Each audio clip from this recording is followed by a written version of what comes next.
Moi, je vais vous parler de ce qui se passe actuellement dans l'éducation nationale et plus particulièrement dans mon établissement qui est un lycée d'enseignement général.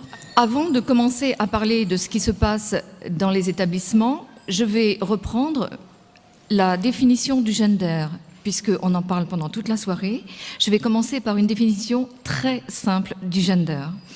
Alors normalement, vous avez un diaporama qui passe sur votre droite. Donc, pour définir le gender d'une façon très simple, on va dire que le gender, cette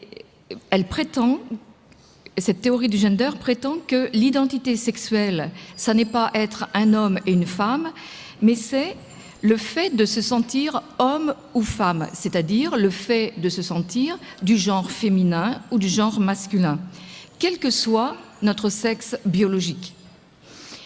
Dans la théorie du gender, on différencie l'identité sexuelle et on différencie l'orientation sexuelle. Et l'orientation sexuelle, c'est le fait d'être attiré par un sexe. Et donc, dans l'orientation sexuelle, eh bien, il y a la possibilité d'être attiré par le sexe opposé, ce qui est la situation normale des hétérosexuels, et on peut être attiré par le même sexe. Dans ce cas-là, on parle d'homosexualité.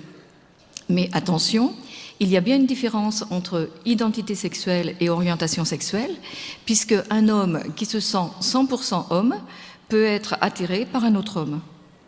Et il y a un troisième cas, quand on est attiré par les deux sexes. Et dans ce cas-là, on parle de bisexualité. Voilà, je m'arrête là pour les définitions. Donc, identité sexuelle, orientation sexuelle.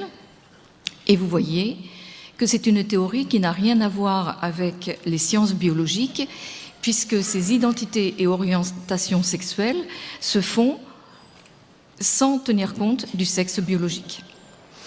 Alors maintenant, ce dont je vais vous parler, c'est l'enseignement du gender dans l'éducation nationale. Est-ce qu'on enseigne vraiment le gender? Alors, mon exposé se fera en 3 points. D'abord, les programmes officiels. Ensuite, les manuels scolaires, ce qu'ils contiennent, et ce que font les professeurs de biologie dans leurs cours. Et enfin, comme le lycée est beaucoup plus vaste que les cours qu'on y donne, nous verrons plus largement les intervenants extérieurs et aussi les productions des élèves. Donc, mon choix, c'est de vous présenter beaucoup d'images, beaucoup de diapositives.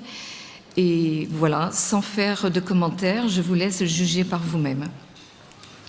Alors, on commence par les programmes officiels. Les nouveaux programmes sont parus dans le bulletin officiel pour les lycées d'enseignement général en septembre 2010. Et on voit que le thème féminin-masculin est étudié dans toutes les premières. En première S, qu'on appelle première scientifique, l'enseignement reste très biologique. On n'apporte que des connaissances biologiques, donc je ne vous en parle pas. On ne parle pas du gender. En revanche, en première économique et sociale et en première littéraire, on aborde le même thème, féminin-masculin, mais avec d'autres objectifs. Le premier, qui est sur la diapositive, c'est les connaissances sont là pour ne plus laisser de place aux fausses idées et aux préjugés. C'est la première fois que je vois ça dans un programme. En biologie, nous ne sommes pas là pour défaire des préjugés, nous sommes là pour donner des connaissances. Et maintenant, je vous lis le programme, parce qu'il est très compliqué. Ce thème sera l'occasion d'affirmer que si l'identité sexuelle et les rôles sexuels dans la société, avec leurs stéréotypes, appartiennent à la sphère publique, l'orientation sexuelle fait partie, elle, de la sphère privée. Je ne pouvais pas vous le dire par cœur, c'est trop compliqué pour moi. N'empêche qu'on voit qu'on parle de rôle, stéréotypes, sphère publique, sphère privée. Ce sont des notions de sociologie et pas du tout de biologie. Et aussi, on voit qu'il distingue identité sexuelle et orientation sexuelle. Et donc là, ce sont bien les idées du gender, bien que le mot ne soit pas prononcé. D'accord? Donc c'est un peu sournois. Donc, nous allons commencer par les livres scolaires. Je vous en ai choisi 4 et je vous les présente sans commentaire parce que quand je les ai feuilletés pour qu'on puisse choisir le livre qui serait choisi par notre établissement, eh bien j'ai été frappée par les photos, donc je laisse ces photos vous frapper. Donc on commence par le Belin. Le Belin présente 2 pages sur l'identité et l'orientation sexuelle. Et dedans, il y a un texte de la HALDE, Haute Autorité de lutte contre les discriminations et pour l'égalité. Ce texte rappelle tout simplement que dans les établissements scolaires, il est interdit qu'il y ait des discriminations liées à l'identité ou à l'orientation sexuelle. Dans ces 2 pages, il y a aussi 2 affiches de films, des films mettant en scène des homosexuels. Et comme activité pédagogique, il faut que les élèves aillent chercher sur Internet des informations sur ces films. Maintenant, passons au Belin. Il a lui aussi 2 pages, mais sur un autre sujet, c'est une approche de la sexualité humaine. Alors, Belin veut nous faire comprendre que la sexualité humaine est non stéréotypée. Qu'est-ce que ça veut dire? Une activité sexuelle stéréotypée, style le mouton, c'est commandé par les hormones et l'acte sexuel est là pour la reproduction. Eh bien, l'homme a une activité sexuelle non stéréotypée, c'est-à-dire qu'elle n'est pas orientée vers la reproduction, mais liée au plaisir. C'est ce que dit Belin. Comme exemple, ils nous ont choisi la sexualité des bonobos et regardez le commentaire sous la photo. Ils ont des pratiques sexuelles non reproductives variées comme la masturbation, la fellation et les baisers. À côté, on a une peinture de Picasso, Bacchanal. C'est une fête romaine qui se termine en général par des débordements sexuels, autrement dit des orgies. Pour montrer la sexualité humaine, je trouve que c'est une approche un peu...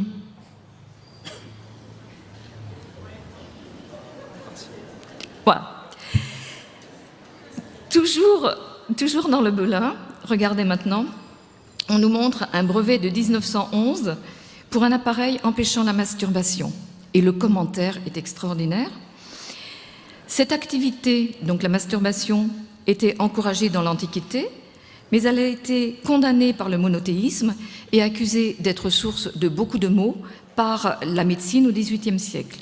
Mais depuis 1970, elle est considérée comme une activité sexuelle normale.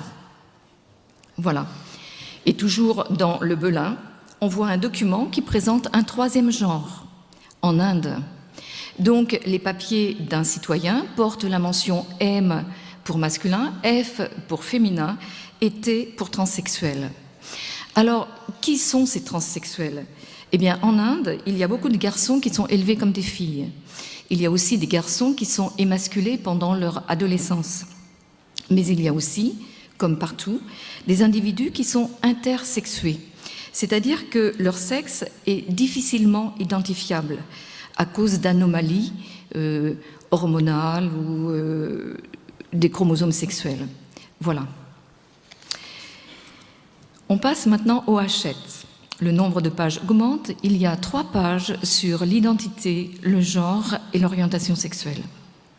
On démarre par un texte qui dit que l'identité sexuelle est une perception subjective qui n'est pas en lien avec le sexe biologique. Et donc là, on est en plein dans la théorie du genre.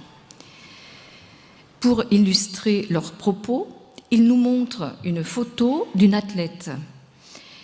Et en fait, ils montrent un cas d'intersexualité. Cette athlète, qui a gagné les championnats du monde de Berlin en 2009, en fait, est intersexuée.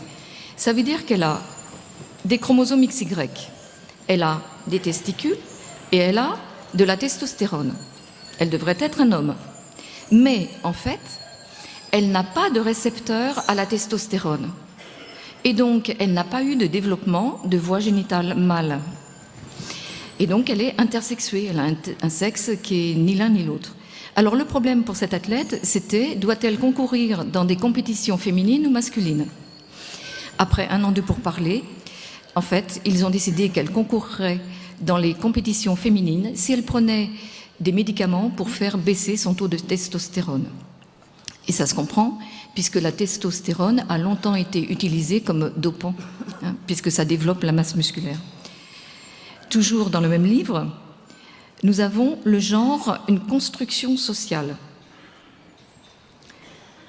Et une photo très connue de jeunes mariés. Et en fait, on voit que le mari va travailler pour faire vivre le foyer et madame sera affectée aux tâches ménagères. Vous voyez sur la photo. Sur la même page, on voit un couple gay qui est resplendissant. Vous avez vu l'opposition entre les 2 images sur la même page. Et regardez bien le commentaire, qui reste pour moi très mystérieux. Tout le monde a le droit élémentaire à une sexualité épanouie. Enfin, toujours dans le même livre, pour parler de l'orientation sexuelle, on nous met une affiche de la Journée nationale de lutte contre l'homophobie. Cette affiche est pour le moins curieuse.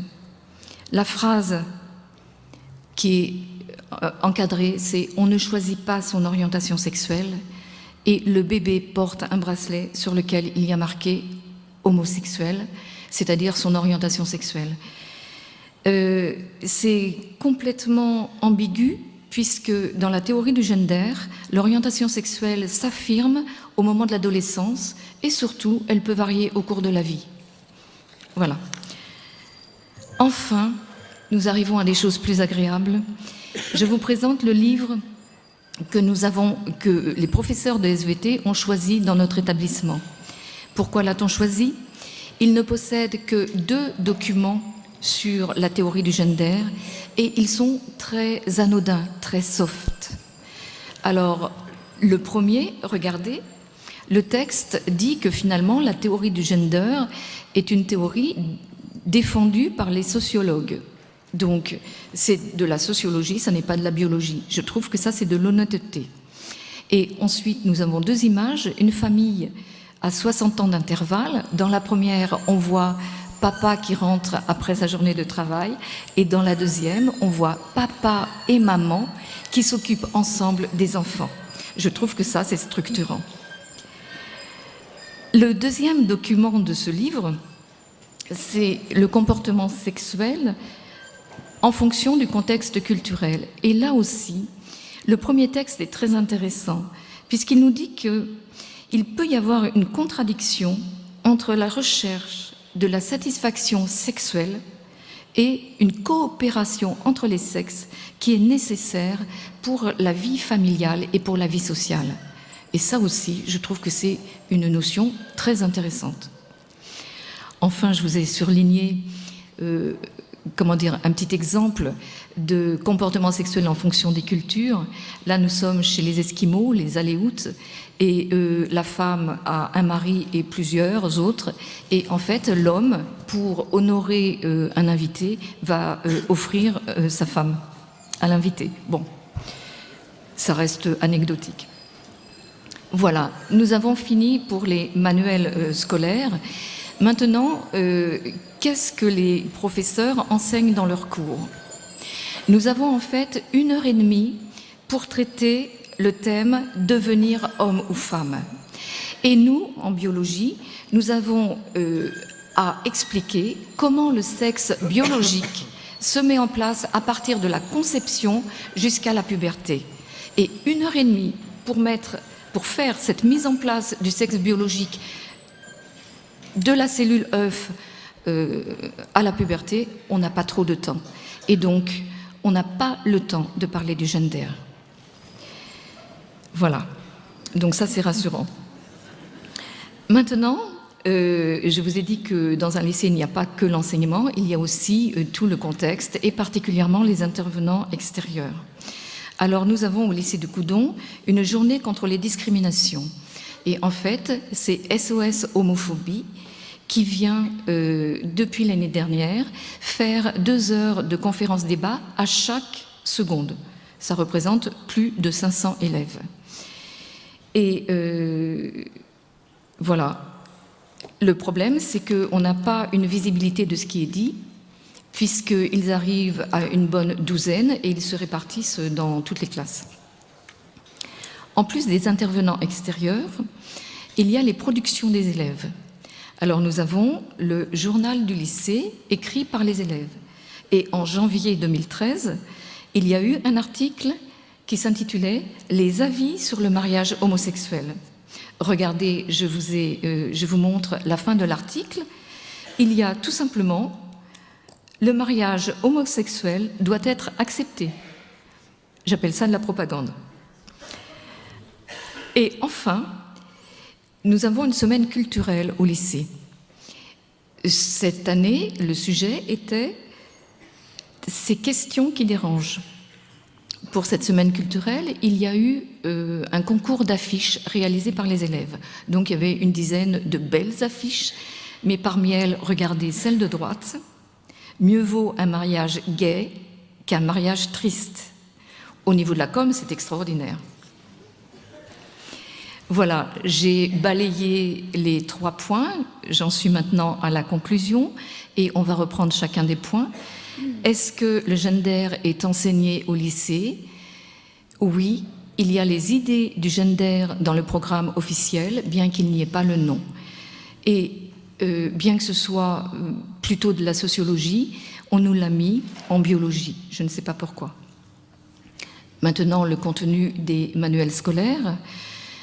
Le choix des manuels scolaires n'est pas sans conséquence. Vous avez vu que dans les livres, il y a une surabondance de documents qui, pour moi, ne sont pas scientifiques. Il y a des textes et des images qui font la part belle à l'homosexualité, qui parlent beaucoup des troubles de l'identité sexuelle. Et tous ces textes et toutes ces images peuvent imprégner les jeunes étudiants du lycée. Imprégner les jeunes jusqu'au point qu'ils vont penser que c'est de la normalité. Et pour preuve, moi-même qui ai été très choquée par toutes les images que je vous ai montrées il y a 2 ans, eh bien, je m'y suis habituée. Il y a une normalisation obligatoire. Pour le contenu des cours de SVT, vous avez vu que le prof de SVT va enseigner sa matière pour laquelle il a les compétences et notre temps de 1h30 pour traiter devenir homme ou femme ne nous permet pas de parler du gender. En revanche, il y a quand même la liberté pédagogique du professeur et il faut se méfier. Peut-être que certains choisiront de parler essentiellement du gender. Et maintenant, nous avons vu les intervenants extérieurs et les productions d'élèves. Eh bien, pour moi, l'obligation des conférences à la totalité des secondes, c'est un formatage de la pensée. Et je trouve que les productions de nos élèves ont souvent un petit aspect de propagande. Voilà. Est-ce qu'il me reste encore un petit peu de temps? 30 secondes.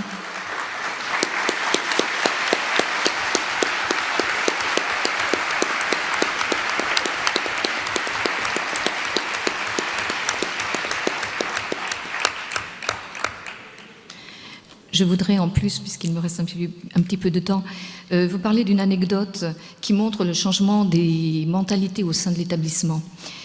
Une conseillère d'éducation voit 2 filles en train de s'embrasser au milieu de la foule dans le hall du lycée. Elle leur demande de se tenir correctement, les convoque dans son bureau et demande aux parents de venir les chercher. Cette conseillère d'éducation a été convoquée dans le bureau de monsieur le proviseur à la demande des représentants des syndicats.